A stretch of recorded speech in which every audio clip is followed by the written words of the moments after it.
This has blossomed into one of the league's best hitters and its defensive players, Barker. Greg Knight, pitching sensation with a lively fastball.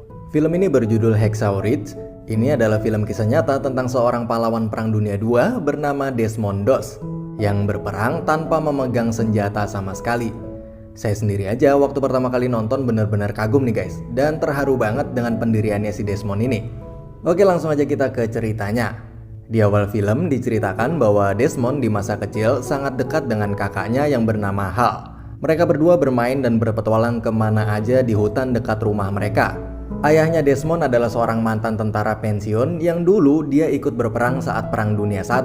Di Perang Dunia I itu ayahnya Desmond selamat dan berhasil pulang. Namun seluruh teman-temannya tewas dan hanya pulang nama aja. Nah dari situ ayahnya Desmond menjadi orang yang sangat depresi karena belum bisa melupakan bagaimana kejamnya Perang Dunia I itu. Dimana teman-teman masa kecil ayahnya Desmond itu mati di depan matanya sendiri. Akhirnya ayah Desmond pun menjadi seorang yang pemabuk berat dan berubah jadi ayah yang sangat pemarah. Sangat berbeda dengan ayah Desmond yang sebelum pergi ke medan perang, yang adalah orang yang sangat lembut dan penyayang. Singkat cerita, Desmond kecil yang sedang berkelahi dengan kakaknya tiba-tiba mengambil batu balok gede banget dan kakaknya pun kritis dan hampir meninggal dunia karena hantaman batu itu. Nah saat di situ Desmond pun shock karena udah nyaris ngebunuh kakaknya sendiri yang sangat dia sayangin. Desmond pun lalu melihat sebuah gambar di dinding rumahnya tentang 7 dosa besar manusia yang salah satunya adalah dosa membunuh. Di situ Desmond pun seperti mendapatkan sebuah teguran spiritual yang sangat menggentarkan hatinya. Untungnya kakaknya itu berhasil selamat. Nah singkat cerita, Desmond kini sudah tumbuh dewasa dan sekarang Desmond jadi orang yang sangat taat pada agama serta sekarang bekerja dan membantu di sebuah gereja. Dia sekarang kemana-mana sangat memegang teguh semua perintah dan larangan agamanya tersebut, terutama larangan membunuh yang sampai saat ini masih selalu dia ingat jelas. Nah saat si Desmond ini lagi bantu bersih-bersih gereja, tiba-tiba ada sebuah insiden kecelakaan di depan gereja tersebut. Desmond pun langsung lari keluar dan melihat keadaan orang itu dan ternyata parah banget nih guys, sampai darahnya muncrat banyak banget. Desmond pun lalu segera membuka sabuk di celananya untuk mengikat dan menghentikan aliran darah orang itu agar tidak keluar lebih banyak lagi. Nah sesampainya di rumah sakit, orang itu akhirnya ditangani oleh seorang dokter dan dokter itu pun mengatakan pada Desmond bahwa mendengar itu Desmond pun terdiam, seakan itulah kalimat yang paling berarti buat dia. Di saat dulu dia hampir membunuh kakaknya sendiri, sekarang dia justru menyelamatkan nyawa seseorang. Desmond pun berjalan berkeliling di ruangan UGD itu, lalu dia pun bertemu dengan seorang suster yang sangat cantik, sampai dia pun terpesona. Semenjak itu Desmond pun jatuh cinta dan sering banget mondar-mandir rumah sakit itu setiap hari cuman buat nemuin dan PDKT sama si suster cantik itu. Akhirnya suatu hari dia pun berhasil mendapatkan hati suster itu dan kemudian pergi berkencan. Di situ si Desmond banyak belajar tentang ilmu kedokteran dari pacarnya itu. Setiap hari dia belajar tentang anatomi tubuh dari buku-buku yang dipinjamkan pacarnya itu. Dan sampailah di suatu hari saat Desmond dan keluarganya yang sedang sarapan, lalu kakaknya Desmond yaitu si Hal tiba-tiba keluar kamar dengan pakaian militer rapih dan berkata pada keluarganya bahwa dia akan pergi mengabdi di Perang Dunia II. Mendengar itu, seluruh keluarga pun syok, terutama ayahnya yang dulu melihat teman-temannya tewas di medan perang. Dia tak ingin melihat anaknya juga bernasib sama. Ayahnya pun menangis dan lalu mengusir kakaknya Desmond itu. Kakaknya Desmond itu pun yaitu si Hal akhirnya pergi dan berangkat menuju medan perang. Tapi panggilan di hati Desmond pun semakin lama semakin besar juga nih guys, bahwa dia merasa juga harus mengabdi kepada negaranya. Dia tak bisa hanya tinggal dan santai di rumah, sementara negaranya sedang dalam peperangan. Sampailah di suatu waktu di mana Desmond memutuskan untuk mengikuti jejak kakaknya itu untuk mengabdi dan mendaftarkan diri sebagai tentara untuk Perang Dunia II. Desmond pun memberitahu pacarnya dan keluarganya tentang panggilan hati yang sudah tak bisa dia tahan lagi itu. Tapi Desmond ini berbeda, dia memilih untuk mengabdi sebagai tentara tenaga medis karena dia tak ingin membunuh siapapun, bahkan musuh saat di medan perang sekalipun.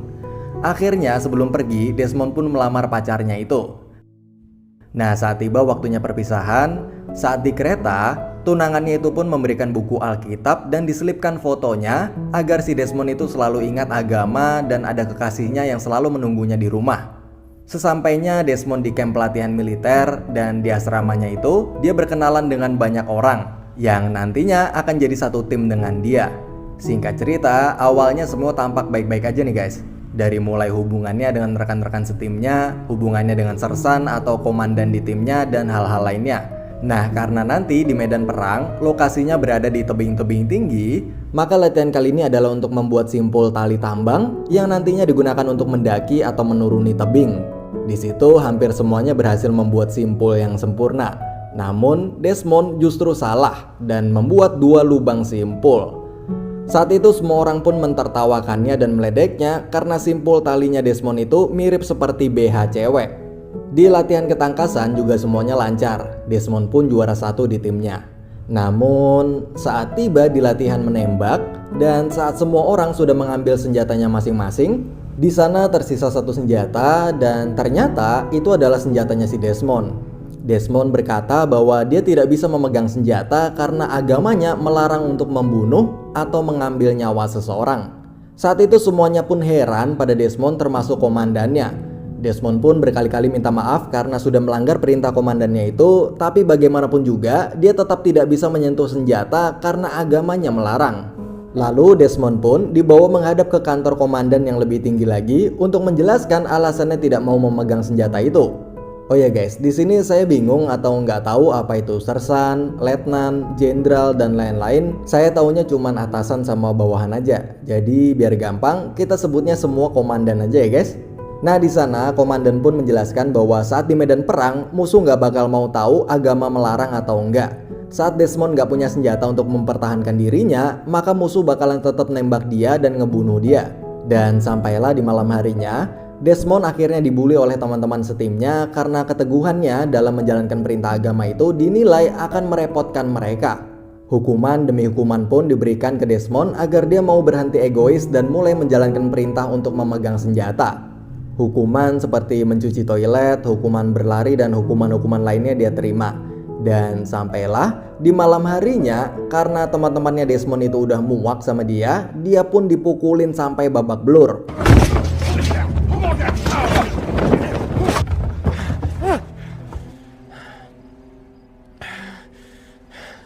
Paginya saat komandan datang, komandan itu pun melihat Desmond yang mukanya penuh luka lebam.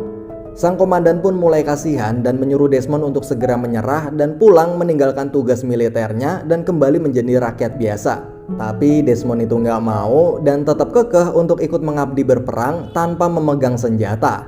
Sang komandan pun bertanya siapa yang udah mukulin dia itu, tapi Desmond justru ngejawab bahwa dia nggak dipukulin siapapun tapi cuma jatuh dari kasur doang. Walaupun udah di posisi yang babak belur kayak gitu, Desmond tetap ngelindungin teman-temannya yang udah ngebully dia itu. Oh ya guys, di sini para komandan itu nggak bisa ngeluarin Desmond dari militer tanpa alasan ya guys. Jadi untuk ngeluarin seorang anggota harus melewati beberapa tahapan seperti pengadilan militer dan lain sebagainya. Jadi nggak bisa seenaknya. Akhirnya Desmond pun dipenjara sementara di penjara militer dengan tuduhan telah melawan perintah atasan dengan tidak mau memegang senjata. Alhasil Desmond pun jadi nggak bisa ambil libur di hari pernikahannya dengan kekasihnya itu.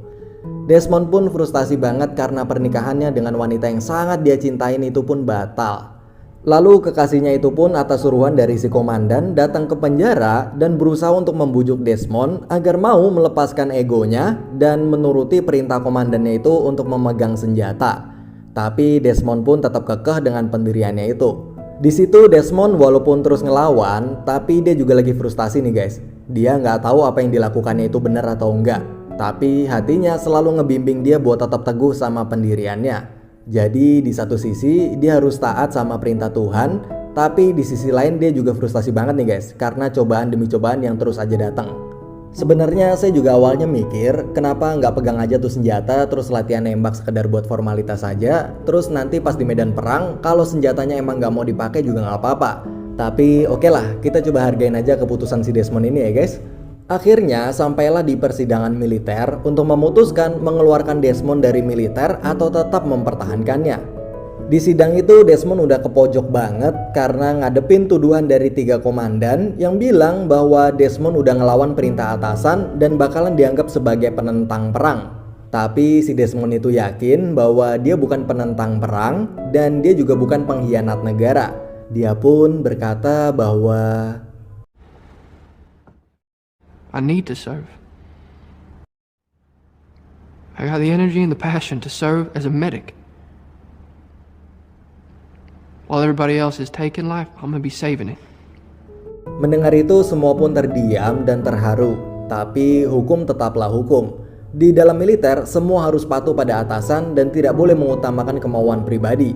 Akhirnya, ayahnya Desmond yang seorang mantan tentara saat Perang Dunia I pun datang dengan membawa surat dari Panglima Militer yang bertuliskan bahwa keputusan Desmond untuk mengabdi sebagai tentara medis adalah hal yang sah. Dan keputusannya untuk memilih tidak memegang senjata dan membunuh orang bukanlah kemauan pribadi namun perintah agama. Dan ketaatan seseorang dalam beragama itu dilindungi oleh konstitusi dan tidak akan dianggap sebagai pelanggaran hukum militer. Akhirnya setelah surat itu dibacakan pun semua pun lega nih guys, termasuk para komandannya. Jadi walaupun para komandannya itu nuntut Desmond, tapi mereka juga sebenarnya simpati dan mau ngizinin Desmond buat tetap di militer. Tapi para komandan itu juga gak punya pilihan lain karena awalnya nganggep perilaku Desmond itu udah ngelanggar hukum. Tapi begitu dengar surat keputusan itu, mereka semua pun lega dan Desmond jadi bisa tetap berada di tim mereka. Akhirnya setelah itu Desmond pun dibolehin cuti libur buat acara pernikahannya dengan kekasihnya itu. Dan lalu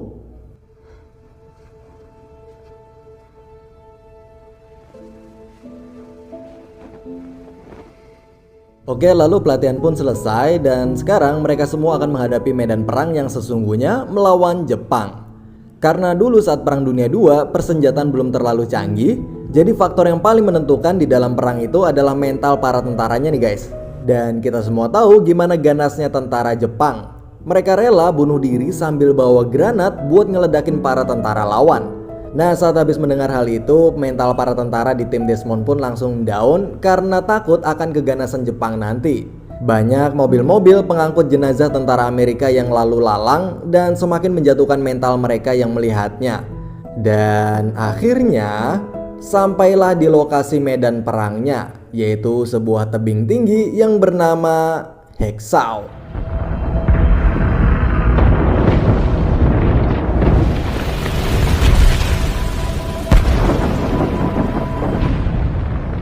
Survive that shit. Yap, sama seperti nama film ini, yaitu Hexau Ridge, yang artinya adalah tebing Hexau. Mereka semua pun lalu mendaki tebing itu, dan setelah mereka semua sampai, lalu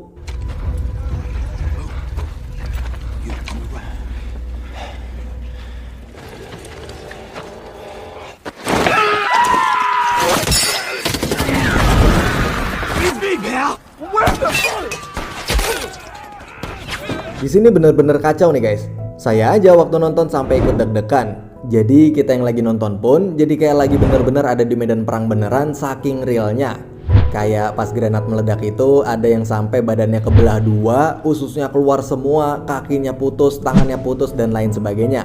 Tapi kalau saya liatin semua nanti videonya malah keblokir YouTube. Oke, lalu Desmond yang posisinya sebagai tim medis pun terus-menerus menolong dan mengangkut para tentara lainnya yang terluka. Dan beberapa diantaranya adalah teman-teman satu asramanya saat di pelatihan militer. Di saat tim medis lain hanya menolong tentara di barisan belakang dan tengah, ini si Desmond sampai ikut maju ke garis depan nih guys, gokil. Sampai berkali-kali si Desmond yang sama sekali nggak megang senjata itu hampir ke headshot sama tentara Jepang. Di medan perang itu udah nggak ada lagi bully-membuli karena agama atau karena apapun. Teman-teman yang dulu membuli Desmond saat di asrama militer pun saat ini semuanya saling bekerja sama, saling membackup satu sama lain. Terutama membackup Desmond yang jadi satu-satunya tenaga medis di garis depan. Kalau Desmond itu mati, maka bisa dibilang tentara di garis depan pun juga bakalan mati. Karena nggak bakal ada lagi yang akan nolong mereka. Pokoknya seru banget nih guys, kalian download dan tonton aja sendiri filmnya dan jangan lupa pakai headset kalian. Lalu ada salah satu teman asramanya Desmond yang terkena ledakan sampai kedua kakinya putus. Lalu ada salah satu tenaga medis yang berkata pada Desmond bahwa cukup kasih dia penghilang rasa sakit aja lalu pergi. Karena kondisinya nggak bakal mungkin ketolong lagi dan dia udah pasti mati. Tapi Please don't leave me. I'm gonna kids! I ain't going anywhere. I'm gonna get you home. Desmond pun gak mau ninggalin dia dan tetap ngangkut dia ke belakang dan tetap bilang ke tim medis lain bahwa dia harus tetap diobatin, dia pasti bakalan tetap hidup. Desmond pun terus kembali ke garis depan lagi untuk menolong yang lainnya. Singkat cerita, malam pun tiba dan semua pun mundur terlebih dahulu karena kondisinya yang gelap itu gak memungkinkan untuk tetap melakukan penyerangan. Tapi saat semua memilih beristirahat dan berlindung, Desmond malam itu masih tetap mau kembali ke garis depan untuk menolong para tentara lain yang masih terluka dan masih ada di sana. Lalu saat dirasa cukup, Desmond pun akhirnya mencari tempat berlindung untuk beristirahat. Saat di suasana malam itu, Desmond yang sedang berlindung bersama rekannya pun kemudian bercerita tentang alasan sebenarnya dia tak ingin memegang senjata. Desmond berkata bahwa sebenarnya tak boleh membunuh adalah perintah agama. Namun, tidak memegang senjata itu bukan perintah agama, tapi hanya kemauan pribadinya Desmond aja. Dulu, sewaktu di rumah, ayahnya Desmond yang mabuk selalu melakukan kekerasan pada Desmond dan kakaknya. Desmond pun masih bisa terima. But you didn't kill him. In my heart, I did.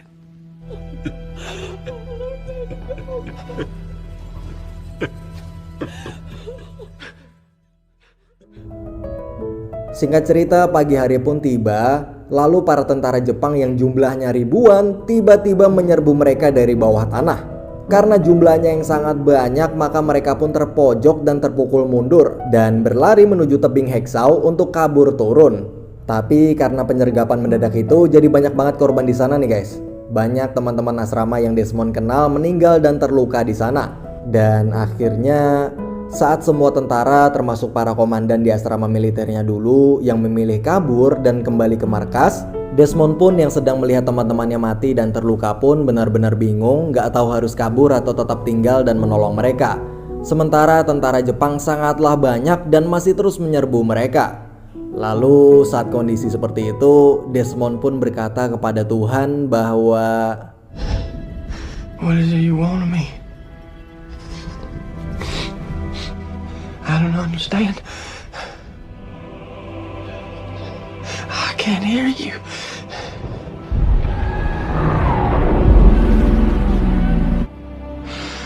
All right.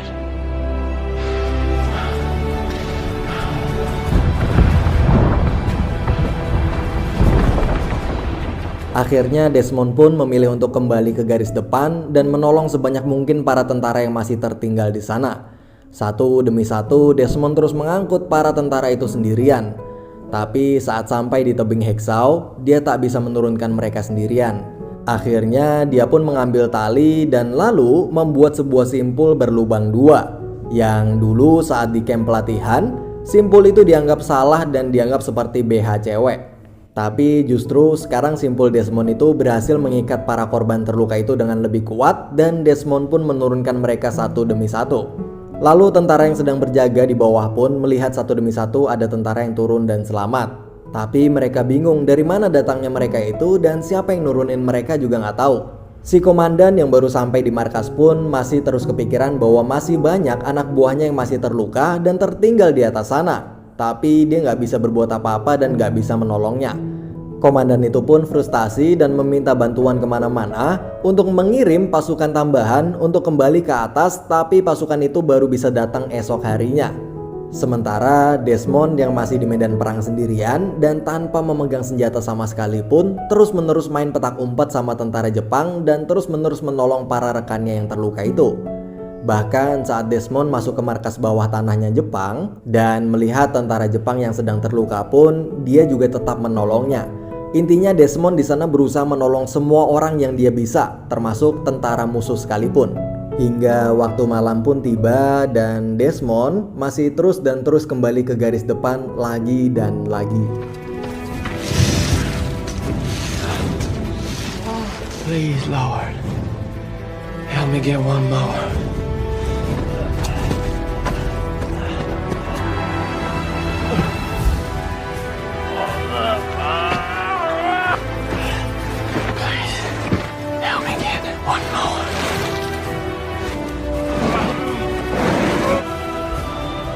One more.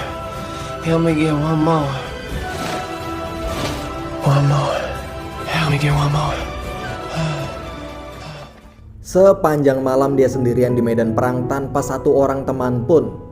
Akhirnya pagi pun tiba, lalu sang komandan pun kaget melihat semua anak buahnya yang ternyata telah berada di ruang perawatan. Lalu saat komandan itu bertanya siapa yang telah melakukan semua ini, maka mereka pun menjawab bahwa Desmond lah yang telah menolong mereka sendirian di atas sana sepanjang malam. Sang komandan pun akhirnya segera mengumpulkan pasukan untuk kembali ke Hexau. Setelah Desmond merasa cukup, akhirnya Desmond pun berhasil turun dan selamat dari kejaran tentara Jepang itu. Dan saat tiba di bawah, semua tentara di sana benar-benar nggak nyangka sama apa yang udah Desmond lakuin sendirian di atas sana. Mereka semua pun kagum dan benar-benar nganggep Desmond sebagai pahlawan. Saat setelah tiba di markas, sang komandan pun menemui Desmond dan mengatakan pada Desmond bahwa ternyata selama ini dia telah salah. Desmond yang selama ini hanya dianggap sebagai anak yang kurus dan egois karena terlalu taat pada perintah agamanya dan dianggap sebagai penentang perang, tapi justru dia berhasil membuktikan bahwa dia adalah seorang pahlawan. I hope one day you can forgive me. Di akhir film pun diperlihatkan bahwa semua tentara yang sudah berkumpul dan bersiap untuk naik lagi ke Hexau dan berperang lagi, tapi mereka semua berkata bahwa mereka nggak mau kembali ke atas tanpa Desmond. Mereka semua menganggap bahwa bila Desmond ada bersama mereka, maka Tuhan akan memberikan pertolongan kepada mereka juga. Akhirnya saat detik-detik mereka semua sudah berkumpul dan mau naik ke atas lagi untuk berperang, mereka semua pun masih menunggu Desmond mendoakan keselamatan mereka. Dan film pun berakhir.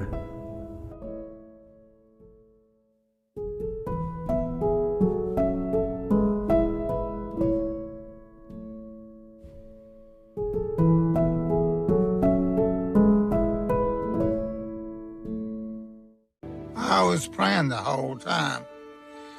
I just kept praying, Lord, please help me get one more. When I got this, I say, Lord, please help me get one more.